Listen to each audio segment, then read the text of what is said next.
Hello everyone, কেমন আছো সবাই? আশা করি অনেক ভালো আছো। আমরাও বেশ ভালো আছি। আজকে সকালবেলা ঘুম থেকে উঠে পড়েছি আর ফ্রেশ হয়ে হাত মুখ ধুয়ে দেখো এখানটা চলে এসেছি। এখন মুখটা মুছে নিচ্ছি। আর আজকে দেখো ভিডিওটা একটু অন্যরকমভাবেই শুরু করলাম। আজকে সকাল থেকে ঝিরিঝিরি করে বৃষ্টি পড়ছে। তোমাদেরকে আগের ব্লগগুলোতে বলেছিলাম যে প্রচণ্ড গরম পড়েছে, বৃষ্টি নেই, কিছু নেই। তো অনেক দিন বাদে যাক আজকে সকালবেলা ঝিরিঝিরি করে বৃষ্টি পড়ছে একটু। তো তবে খুব বেশি একটা নয়, তোমরা দেখে বুঝতেই পারছো। এই দেখো এইরকমভাবে পড়ছে আর একটু হাওয়া দিচ্ছে, তাও বেশ শরীরটা একটু ভালো লাগছে। এতদিন গরমের পরে আজকে যাক একটু বৃষ্টি হলো, গাছগুলো একটু বেশ সুন্দর লাগছে দেখতে, মানে সবুজে সবুজ হয়ে রয়েছে। আর দেখো আমি সিঁড়ির সামনেটায় দাঁড়িয়ে ফুলগুলো দেখছিলাম। তো ফুলগুলো বেশ জলে ভিজে রয়েছে, দেখতে খুবই সুন্দর লাগছে। তো তারপরে আবার ঘরে উঠে পড়লাম, বেশি ভিজবো না বৃষ্টিতে, তাহলে ঠান্ডা লেগে যাবে এই সময়টা, তাহলে আরেক প্রবলেম। তবে যাই হোক, এতদিন গরমের পরে বৃষ্টিটা যে নেমেছে এটাই বেশ ভালো লাগছে দেখতে। তারপরে আমি চলে এসেছিলাম ঘরে। আর ঘরে এসে দেখো আমার প্রথম কাজটা কিন্তু হচ্ছে মনে করে ওষুধ খাওয়া। মানে প্রেগনেন্সির একদম প্রথম থেকে আমাকে এই জিনিসটা মনে করে খেতেই হচ্ছে রোজ সকালে। মানে অন্য কিছু ভুলে যাই আর না যাই, যাই করি আর না করি, সবার আগে আমাকে ওষুধটা খেয়ে নিতেই হয় মনে করে, একদিনও মিস দেওয়া যাবে না আর কি। তো দেখো সবার প্রথমে আমি ওষুধটা খেয়ে নিলাম। আর আজকে জানো তো ওষুধ খেতে গিয়ে গলার মধ্যে মনে বেঁধে গেছিলো। তো আমার খুব প্রবলেম হয় এভাবে ওষুধ খেতে, তো কিছু করার নেই, এখন খেতেই হবে এইভাবে। আর জলটা খেয়ে নিলাম বেশি করে। তারপর ভাবলাম যে চলো আজকে না একটু পাস্তা খাওয়া যাক, অনেক দিন বাদে আজকে কিন্তু করবো একটু পাস্তা। তবে বেশি মশলা ইউজ করব না, পেঁয়াজ লঙ্কা কুচিয়ে নিয়েছি আর নিয়েছি একটা ডিম। তো এই দিয়েই করব। মানে প্রেগনেন্সির সময়টা না বেশি মশলা এসব খাই না, একদম হালকা মশলায় খাচ্ছি আর বাড়ির তৈরি খাবারটাই খাচ্ছি বেশিরভাগ। তো মানে বাইরের খাবারটা একটু অ্যাভয়েড করেই চলছি। আর দেখো আজকে অনেক দিন বাদে ইচ্ছে হলো, তাই ভাবলাম যে চলো সকালবেলাটা নয় খাওয়াই যাক। সন্ধেবেলা আবার দুধ মুড়ি খাই বেশিরভাগ সময়, ওই জন্য আজকে সকালবেলাটাই পাস্তা করলাম। তো সবার প্রথমে পাস্তাগুলো আমি সেদ্ধ করে নিয়েছিলাম। আর তারপরে দেখো এই যে এখানটায় পাস্তা আমার মানে হয়ে যাচ্ছে তোমাদের সাথে গল্প করতে করতে। যাক, আর একদম অল্প পরিমাণে সস দিয়ে তো এটা খেয়ে নেবো আজকে। কেমন লাগছে বলো তোমরা? তো ভীষণ টেস্টি হয়েছিল অল্প মশলাতেও। তো আমি খেয়ে নিয়েছি সকালবেলা পাস্তা। দেখো বন্ধুরা, আজকে কিন্তু ঘুম থেকে উঠে পড়েছি আর আজকে ওয়েদারটা একটু অন্যরকম। তো সকালবেলায় কিন্তু ঝিরিঝিরি করে বৃষ্টি পড়ছে আর আজকে অনেক মানে লেটে উঠেছি, প্রায় 8টা বেজে গেছে, 8টা 5। তো সারা রাতে ঘুমাতে পারিনি একটুও, মানে 10-15 মিনিট বাদে বাদে এদিক ওদিক করছি। সেই 3:30 থেকে তারপর 4:30, 5:30, 5টার সময় একবার, মানে এরকম বারবার জেগে যাচ্ছিলাম। তো যাই হোক, এই সকালবেলাটা একটু শুয়েছিলাম, ওই জন্য আর কি উঠতে লেট হয়ে গেল। আর দেখো মানে বাইরেটা এরকম ঝিরিঝিরি করে বৃষ্টি পড়ছে। আজকে থেকে তো বৃষ্টি হওয়ার কথা ছিল, আমি ফোনে দেখছিলাম ওয়েদারটা।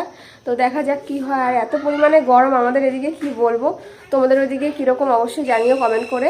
তো দেখা যাক সারাদিনটা কিভাবে কাটে। দেখতে থাকো ভিডিও, স্কিপ করো না, ভালো লাগবে আশা করি। তারপরে দেখো আমি সকালবেলা খাওয়া দাওয়া করতে বসে পড়ে গেছি। আজকে চলে এসেছি বারান্দায় আর ফ্যান চালিয়ে নিয়েছি। বৃষ্টি অল্প অল্প পড়ছে, তবুও যেন গরম লাগছে। আসলে এই সময়টা না খুব বেশি গরম লাগে, মানে প্রত্যেকেরই। সকালবেলা খাওয়া দাওয়ার পর আমার না খুব কোমরে ব্যথা করছিল, আজকেও তাই। মানে এটা রোজকার ঘটনা, তাই জন্য একটু শুয়েছিলাম। মায়ের ঘরেই শুয়েছিলাম, এই ঘরে একটু হাওয়া আসে তো ভালো লাগে। আর পাখির ডাক শোনা যায় খুব সুন্দর, পাশেই বাগান রয়েছে যেহেতু, কিচিরমিচির শব্দ শোনা যায়। তো ঘুম থেকে উঠে চলো তোমাদেরকে দেখা আছে কি কি রান্না হবে। এখানে দেখো ডাটা দিয়ে আলু দিয়ে মাছের ঝোল হবে। এই যেখানটায় মাছ রয়েছে, বাটা মাছ, আরও কি কি রয়েছে। তো মাছের ঝোল হবে, তারপরে গিয়ে হবে আমের চাটনি। দেখো এখানটা চাটনিটা হচ্ছে, আর এখানে হবে শাক ভাজা, আর হবে পটল ভাজা। তো শাকগুলো কত সুন্দর ঝিরিঝিরি করে কুচানো রয়েছে দেখো। আমি এতটা সরু সরু করে কুচাতে পারি না, মাই করে নিয়েছে সব কিছু। আর তারপরে খাচ্ছিলাম ডাব। তো এখন প্রায় 11:30-12টার মতো বেজে গেছে, মানে বেলা হয়েছে। ভাবলাম একটু পরে স্নান করব, তো তার আগে ডাবটা খেয়ে নিই। আর এখন জানো তো রোদ উঠে গেছে অনেকটা, সকালবেলা একটু হালকা বৃষ্টি হচ্ছিল, তবে এখন অনেকটা রোদ উঠে গেছে আর গরমও লাগছে। তাই ভাবলাম যে চলো ডাব খাওয়া যাক। আর ডাব খেয়ে যেটা বেশি ভালো লাগে সেটা হচ্ছে ডাবের শাঁসটা খেতে। আর এখন জানো তো ছোটো একটা চামচ নিয়ে নিই, চামচ দিয়ে ডাবটার ভেতর থেকে শাঁসটা খেয়ে নিই জলটা খাওয়া হয়ে গেলে।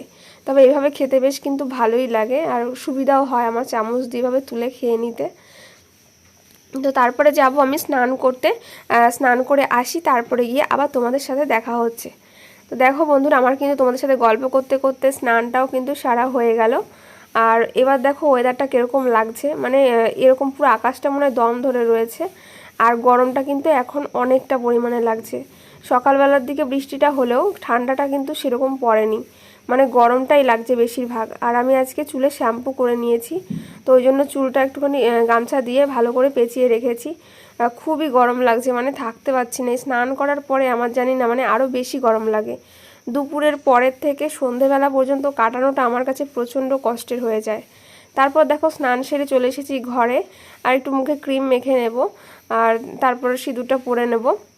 তো আমার ভিডিওতে একটা কমেন্ট এসেছে যে দিদিভাই আমি সোজা হয়ে মানে শুই, আমি কাত হয়ে শুতে পারি না, খুবই প্রবলেম হয়। আর এতে মানে কোনো কি প্রবলেম হবে? তো তার জন্য কিন্তু সেই কমেন্টের রিপ্লাইটা আজকে করব। তার জন্য কিন্তু ভিডিওটা তোমরা স্কিপ না করে দেখতে থাকো, অবশ্যই জানতে পারবে। তো দেখো তারপরে কিন্তু আমি দেখো একটু শুয়েছিলাম মানে খাটের উপর, তো কারেন্টটা দেখো হঠাৎ করে চলে গিয়েছিল। কীরকম লাগে বলো এই গরমের মধ্যে কারেন্ট গেলে? তারপরে দেখো খেতে বসে গেছি। তো এখানে দেখো কী রান্না হয়েছে তোমাদেরকে তো বলেইছিলাম। তো আজকে কিন্তু হচ্ছে পটল ভাজা, শাক ভাজা, আর এখানে হচ্ছে ডাঁটা দিয়ে আলু দিয়ে মাছের ঝোল। তো এই দিয়েই কিন্তু আজকে খাওয়া দাওয়া করে নিয়েছিলাম। আর হয়েছিল চাটনি, আমের চাটনি হয়েছিল। তো আমি এই দিয়েই খাওয়া দাওয়া করে নিচ্ছিলাম। আগের দিনের একটা ভিডিওতে একটা কমেন্ট এসেছে নিরুপমা মণ্ডল বলে, তো লিখেছে আমারও 1 উইক পর 9 মান্থ হবে, তোমার ভ্লগ দেখতে ভালো লাগে। তো thank you so much Nirupama দিদিভাই। তো তোমার এত সুন্দর একটা কমেন্ট করেছো, তার জন্য অনেক মানে ভালোবাসা তোমাকে। আর তোমার বেবির জন্য অনেক অনেক শুভকামনা রইল। তো তোমরা এইভাবেই পাশে থেকো আর আমাদের সমস্ত ভিডিওগুলো দেখতে থেকো। আর কী টাইপের ভিডিও দেখতে চাও সেটাও কিন্তু অবশ্যই কমেন্ট করো। তোমরা ভিডিওগুলো দেখে যদি একটা কমেন্ট করো তাহলে কিন্তু সত্যিই খুব ভালো লাগে, মন খারাপ থাকলেও না সেটা ভালো হয়ে যায়। তো দেখো বন্ধুরা, তোমাদের সাথে গল্প করতে করতে আমার কিন্তু খাওয়া হয়ে যাচ্ছে। আজকে কিন্তু তোমাদের সাথে কিছু কথা শেয়ার করার আছে। আগের দিন দেখেছো আমি একটা ভিডিও করেছিলাম প্রেগনেন্সিতে টাইট করে সায়া পরলে কি সুবিধা বা অসুবিধা বা কি ক্ষতি হতে পারে কি না। তো ওই ভিডিওটা করার পেছনে আমার যথেষ্ট কারণ ছিল, অনেক দিদিভাইরা আমার কমেন্ট করেছিল, আর তাই জন্য কিন্তু আমি ভিডিওটা করেছিলাম। এবার ওই ভিডিওটা নিয়ে কিছু মানুষের যে পার্সোনালি সমস্যা হতে পারে আমার জানা ছিল না, তাদের কাছে হয়তো আমার ভিডিওটা খারাপ মনে হতে পারে। তবে ওই ভিডিওর মধ্যে বা আজ অবধি আমি যত ভিডিও করেছি তার মধ্যে কিন্তু কোনো ভিডিও আমি না খারাপ ভিডিও করেছি না খারাপ কোনো কথা বলেছি। দেখো এবার আমি তোমাকে বলবো, তোমার যদি আমার ভিডিও বা কন্টেন্ট কোনোটাই ভালো না লাগে তাহলে স্কিপ করে যেও, ভিডিও দেখো না, তবুও এরকম ধরনের কোনো কথা বলো না। তুমি ছাড়া কিন্তু অনেকেই আছে আমার ভিডিও দেখে এবং কমেন্টস করে অনেক কিছু জানার জন্য, তো তাদের জন্যই তো আমার ভিডিওটা করা, তাই না? তো এইরকম কথা প্লিজ আর বলো না। দেখতেই পেলে বন্ধুরা, আমার কিন্তু দুপুরবেলা খাওয়া হয়ে গেছে। আর খাওয়া দাওয়ার পরে দুটো ওষুধ ছিল, খেয়ে নিলাম 5 মিনিট পর পর, একসাথে তো খাবো না ওই কারণে। তারপর খেয়ে দিয়ে দেখো আমি আমার ঘরেই রয়েছি আর ভাবছি একটু ঘুমোবো। তো ঘুম পাইনি সেরকম, আর ঘুমোলে না ঘুমটাও হয় না ঠিক করে। আর সকালবেলা একটু ঝিরিঝিরি বৃষ্টি পড়ছিল, আর এখন দেখো সারাদিন আর কোনো বৃষ্টি নেই, তার পরিবর্তে মানে প্রচণ্ড গরম পড়ে গেছে আরও। মানে বৃষ্টি তো আর হলোই নেই, সকালবেলা 2-1 ফোঁটা হলো, তারপর থেকে দেখো আরও বেশি গরম পড়েছে, আর থাকতেও পারছি না। তো এভাবেই এখন দেখা যাক, একটু শোবো, যদি ঘুম হয় তো ভালো, আর না ঘুমাতে পারলে তো কিছু করার নেই। রোজকার এরকমই হচ্ছে, মানে ঘুমাতে পারছি না। এই প্রেগনেন্সিতে না ঘুমটা নিয়ে আমার প্রচণ্ড সমস্যা হচ্ছে। তো যাই হোক, আজকের একটা ভিডিওতে কমেন্ট এসেছে যে দিদি ভাই আমি বাঁকাত হয়ে শুতে পারি না, তো সোজা হয়ে শুলে কি কোনো প্রবলেম হবে? তো ওই দিদিভাই আমার রেগুলার ভিডিও দেখে আর কমেন্ট করেছে, তো জানতে চেয়েছে, তো তার জন্যই আজকে এই ভিডিওটা। দেখো এই সমস্যাটা জানো তো আমারও হতো প্রথম দিকে, মানে বেশি, এখন তো হয়ই। তো প্রথম দিকে আমার বেবি যখন বাঁ সাইডে ছিল আমি ফিল করতাম, তো তখনও জানো তো আমি বাঁ দিক হয়ে শুতে পারতাম না। তারপরে গিয়ে আর এখন এই 9 মাস প্রেগনেন্সিতে আমার এখন বেবি কিন্তু মানে ডান দিকে চলে এসেছে, আমি পুরো ফিল করতে পারি। তো ডান কাত হয়েও শুতে পারি না, বাঁ কাত হয়েও শুতে পারি না, মানে এখন যেহেতু বড় হয়েছে বেবি, তো বাঁ কাত হয়ে শুতে গেলেও বেশি নড়াচড়া করে, নড়াচড়া বলতে মানে চাপ লাগে, ওই জন্য বেশি নড়াচড়া করে। ওই জন্য মানে ভাবি যে যদি লেগে যায় বা কিছু, ওই জন্য মানে শুতেই পারি না, খুব সমস্যা হয়। আবার ডাক্তারবাবুরা বলেন যে সবসময় বাঁ কাত হয়েই শোবে, সোজা হয়ে শোবে না, এতে নাকি বেবির সমস্যা হয়। তো এবার মানে সোজা হয়ে শুতে গেলেও সেই সমস্যার কথাটা মাথায় আসে। তো মানে তুমি যখন কমেন্টটা করেছো না, আমি বারবার ভাবছিলাম যে সেম প্রবলেমটা কিন্তু আমার সাথেও হয়েছে। তো ওই জন্য আমি কি করতাম বলো তো, যখন বাকাত হয়ে তুমি যদি না শুতে পারো, এক কাজ করবে, দুদিকে দুটো বালিশ নিয়ে নেবে। তো পুরোপুরি বাকাত হয়ে না শুতে পারলেও একটু হালকা করে বাদিক হয়ে শোয়ার চেষ্টা করবে, মানে পুরোপুরি না পারলেও হালকাভাবে, সোজা হয়ে পুরোটা শুয়েও না ওইভাবে, যেহেতু ডাক্তারবাবুরা বারণ করেন, নিশ্চয়ই কোনো কারণ আছে এর।